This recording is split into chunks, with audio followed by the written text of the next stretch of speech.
Welcome. In this session on natural deduction, we'll explore what it means for a set of formulas to be consistent. We didn't examine this very much in propositional logic. It wasn't really needed. Consistency is a major matter in predicate logic. Let's consider a set gamma of formulas. And let's say that these are in propositional logic. So if we're working in propositional logic, what do we mean when we say a set is consistent? Well, I suppose that what we may ask is, what do we mean when a set of formulas is inconsistent? Well, to me, inconsistent means that there's no possible way to assign truth values that makes all of the formulas true. So what we could do is we could say in propositional logic is this. We could say that suppose we build a truth table that captures all of the atoms of all of the formulas in this set gamma. So in propositional logic, for it to be consistent, what we might say is that there exists a row number I of the truth table, and it has this property, is that for all formulas that are in the set of formulas, there might be one, two, there might be many, there have to be a finite number, is that for every formula in the set, the formula evaluates to T. So we might, for example, explore P and Q and then a second premise R. Is there if we assign false to all of these, that doesn't matter. If we assign false to them, we really don't know whether they're consistent or not.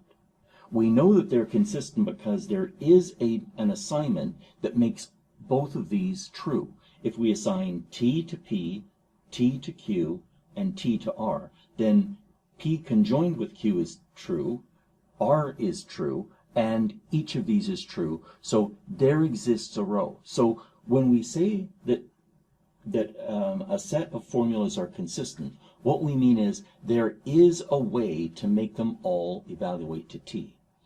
We are less concerned with all the ways that they do not necessarily evaluate to T. That's a separate question.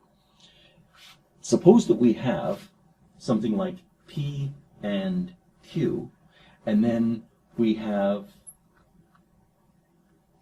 P and not Q.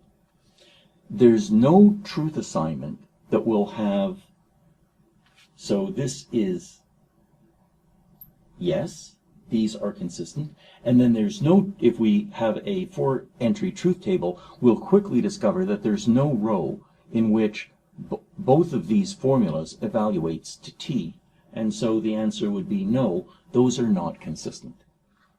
Now, what do we mean by consistency in a predicate logic? So we go into our meta-logic, and now we're making a statement about a set of formulas. And the correlate for there exists a row I is there is a model and an environment. And that's the way that we'll state it.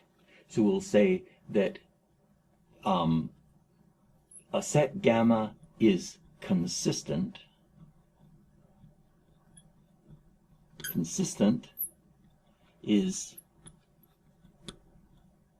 defined as, so we'll say that there exists, and in place of a row I, we say there exists a model M, and it may need a lookup table L and an environment to capture all of the formulas that are in the set. So there exists a model with L, and now we'll say such that, and now instead of saying for all formulas evaluate to T, we'll say that for all formulas that are in the set gamma, so this is a statement in our meta logic, we have, we'll put a colon there to say such that, or we have the model entails that formula.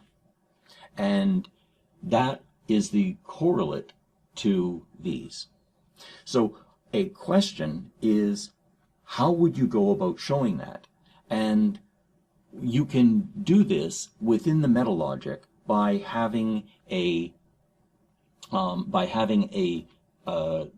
model, and usually what we do is we try to show that something's inconsistent. So one hint that something's inconsistent is that we can deduce is that if we go back into natural deduction, if from the set of premises we can deduce the bottom symbol, we know that they're inconsistent. And if they're inconsistent, then we know that we can find a model. We'll have to explore that concept a little further, that idea of tying a proof to a semantic one. That's a very interesting concept, isn't it? Well, let's not get into that aside right now. So let's look at an example. And an example could be that there exists an X with property X, and there exists a Y which does not have that property. And we could show fairly straightforwardly that these are consistent, because all we have to do is come up with one model. There exists a model. So I'd like you to imagine a model. You could have the universe of discourse just being the objects 0 and 1. And can you create a model of a predicate within that model such that this will evaluate to T and this will evaluate to T? And if you can do that, then you've shown that there exists a model such that every formula is semantically entailed within that model, and that means that you've shown that this pair of formulas is consistent. Now, let's take a counterexample. And as a counterexample, all we have to do is change one of these quantifiers. Let's suppose that we have for all x, p of x, and there exists a y not p of y.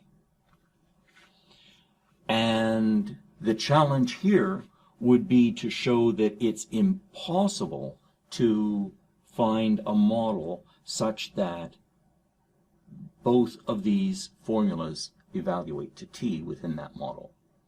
And if we try to do this, when we're staying strictly within our meta logic, we have to have a very careful argument. As I said, one hint that this might be that these might be inconsistent is if we assumed both of these, could you prove the bottom symbol? And if you could prove the bottom symbol, that would be a worrisome matter, because you shouldn't be able to prove the bottom symbol from a pair of premises, both of which are true. And so that would be a hint that perhaps these are inconsistent formulas.